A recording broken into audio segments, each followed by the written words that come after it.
Hey, XX guy here.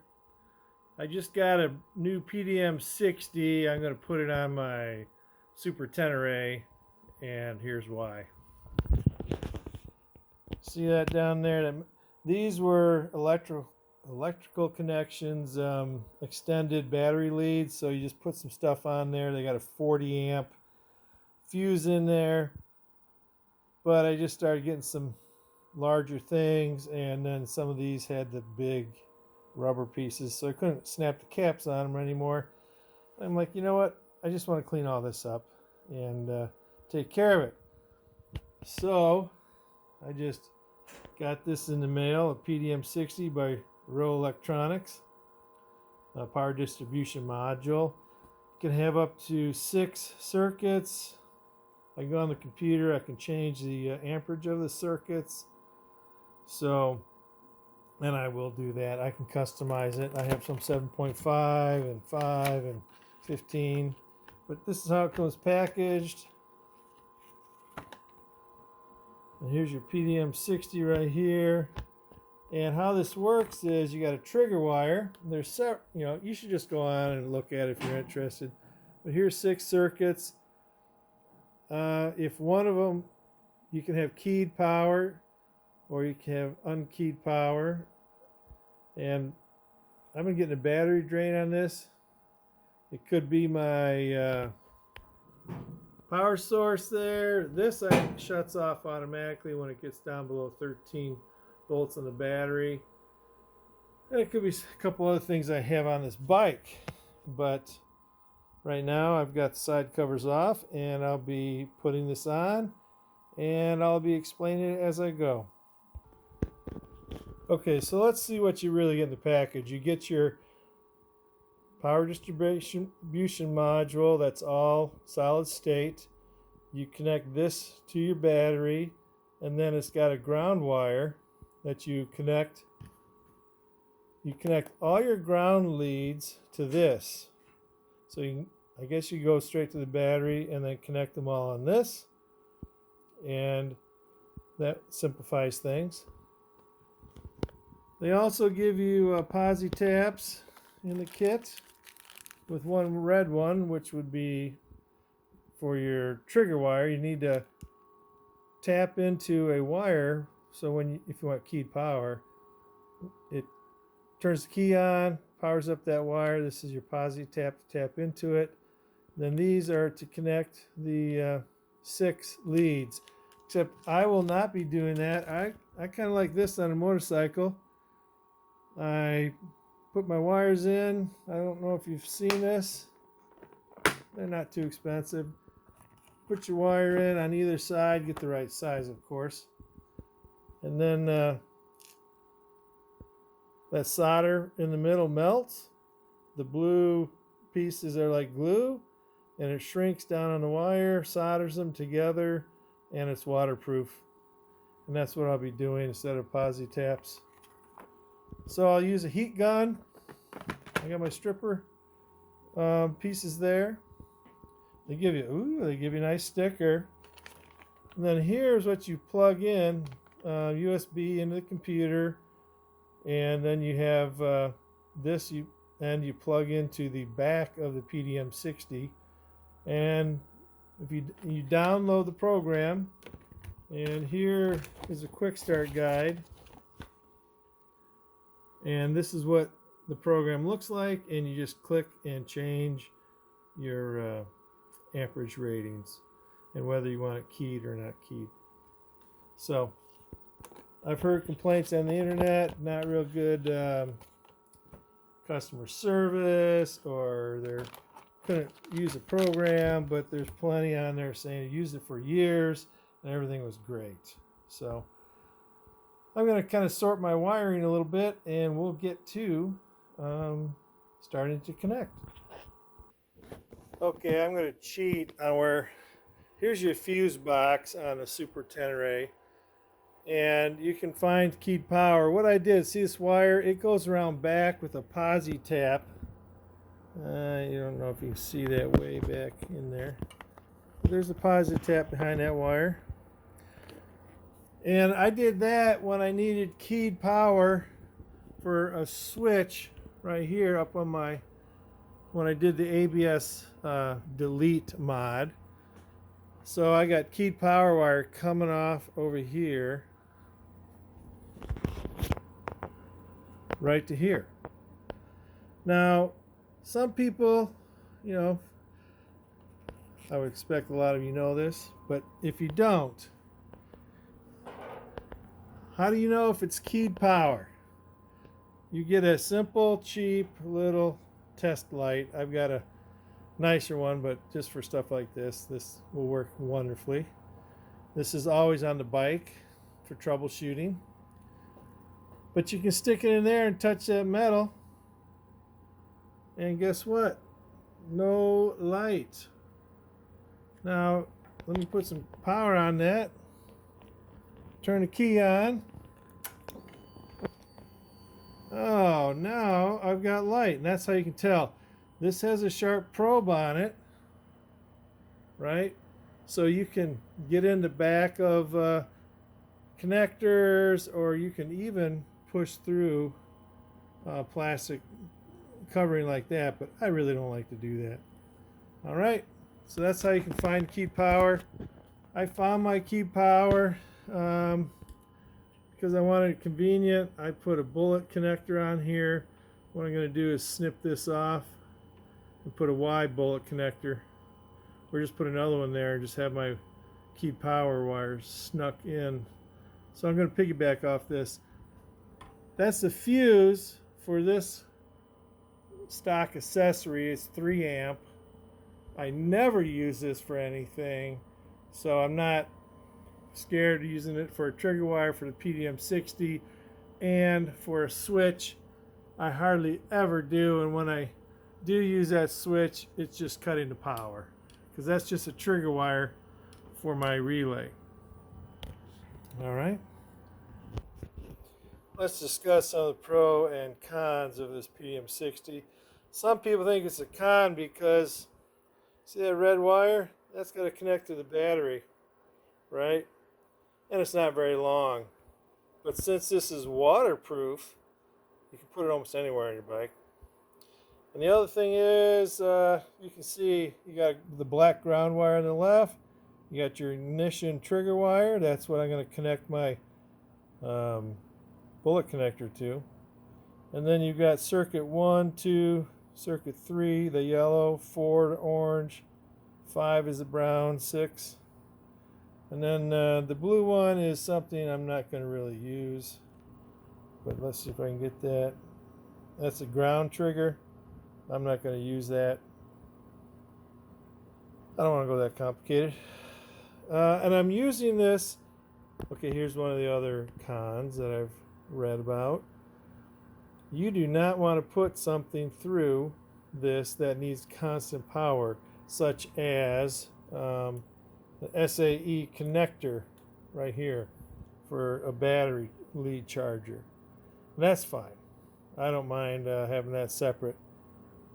But the reason I'm doing this is to get rid of all power draws. I am putting everything on here I want turned off. I want my phone charger turned off immediately now. I want my 12-volt power source. I want my heated gear, pigtails, and a couple other things like that turned off immediately.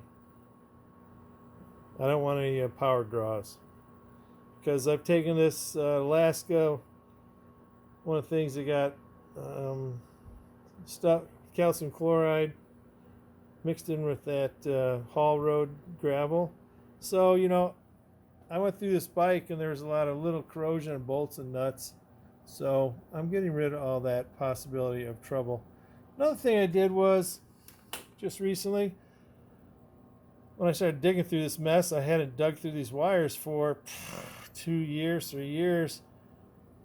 I bought a labeler, and I put these labels on it, you know, and I put the amount 7 amp, you know. This is a some type of protector, but let's find out what this is. This is my tablet power lead. They don't seem to be sticking as well as I thought. This is my tablet power lead. It's my quad lock phone charger lead, you know. But I started labeling it so I could figure out what it was, so I don't have to dig through to the source next time I get into this. But this time, because of this PDM60, I've got circuit 1, 2, 3, 4, 5, and I will label somewhere that's protected what each one is.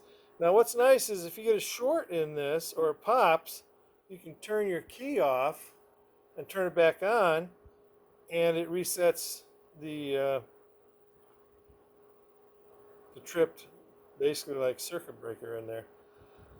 Now if you have not fixed the problem, it's going to pop up and it gives you either a red or orange. I think a red, you know, like, oh, circuit 2. So I look, circuit 2 is this, and if I have to, I can disconnect it or go someplace, you know, and just fix the problem, follow that wire down and find the problem. So it makes diagnostics a lot easier. Okay, some of the choices is, this is on a Super Tenere where the tool pack goes, which I don't use. I've got a relay in there for something. This is my tool thing I made. So when I go out, I don't use the basic tools. So I got this choice here to be tucked up out of the way. Like I said, one of the shortcomings, a lot of people think, oh, the wires are too short to get to where I want to go. But all the wires are quite long enough for that location. But I kind of want to use the feature where it tells me, you know, I can see a light and it tells me what's not working. And I thought about just zip tying it in that hole and feeding the wires down behind here. And this is where this kind of is hidden behind my fairing, but I can still see with my side panel on. So that's where I think I'm going to go with it thus far. Okay, now I just temporarily zip tied this in just to get it in the position I kind of want, so I can feed wires, adjust length of wires and everything. But just know, if you have this more in here, you have to move these wires out of the way to get the valve cover off when you do a valve check. So you got to pull this out. So you may have to sacrifice 2 zip ties every 30,000 miles, or 26,000, whatever it is. But this will hide behind my fairing, and I'll be able to read these and see if I have a problem somewhere. And that to me is more important, accessibility, because these alt-rider bars, I used to be able to get my side panels off without having to loosen them up. But after using them for what they're meant for, they're kind of moved in a little bit. Now, one person said, "I'll just get between your truck and a tree and pull with some winch straps and everything." I had some pretty big winch straps. And these alt-rider bars, they're 1-inch stainless steel. They didn't budge. Now, they didn't move in much, but you know, now I just got to loosen them up a little bit to get my side panels off. But I took some pretty hard dumps in sand and gravel out west multiple times. If you're gonna go, you're gonna go, right? So this is why I'm choosing this location. So on the road, I will have access and be able to see it. As is my habit, I put those 2 wires together and, you know, squeeze the holders there, but I don't trust that, so I soldered that, and now I'm going on to the next step to make a secure connection. I put some 3/16 polyolefin heat shrink tubing on the connector right here, and now that's sealed really well. And now I've got my trigger wire going back to here with keyed power. So let's see what it does. I'm going to find the key up here.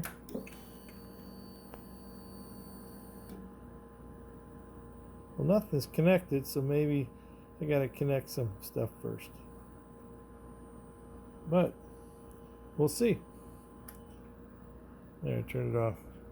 Probably isn't making a full connection.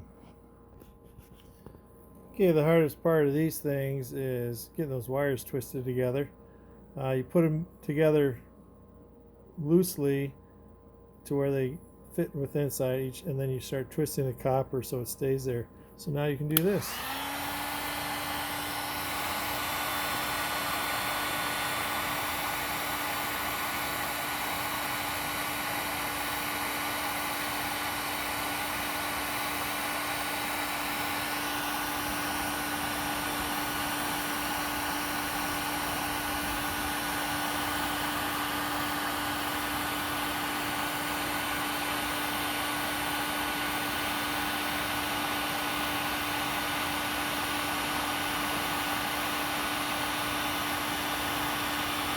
And now the solder's melting.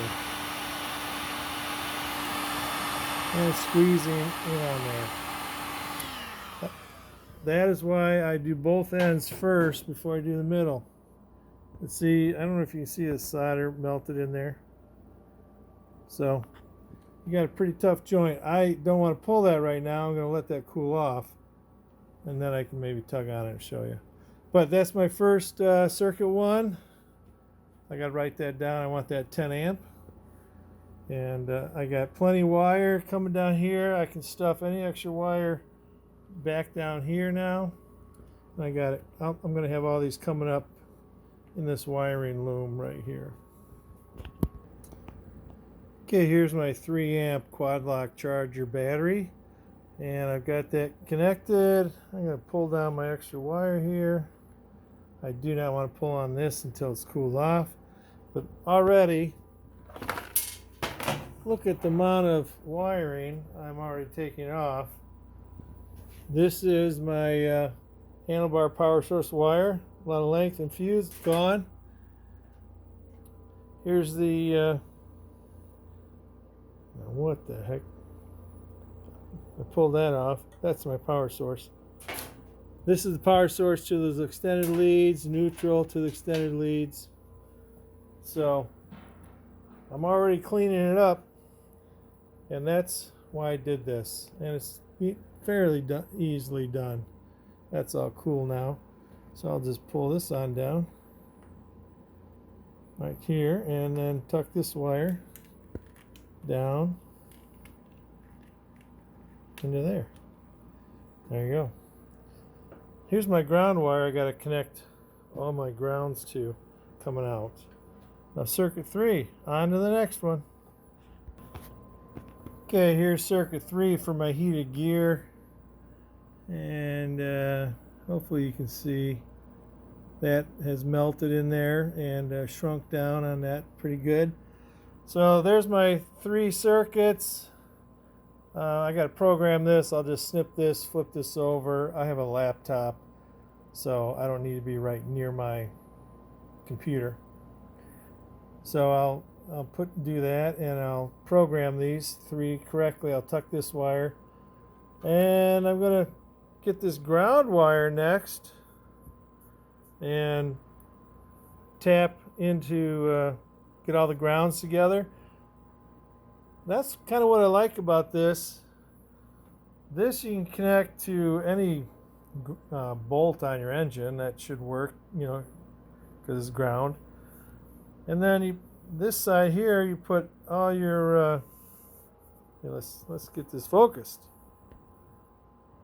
You can put all your leads on with a nut and a bolt, and then run that cap over it, and then it's protected.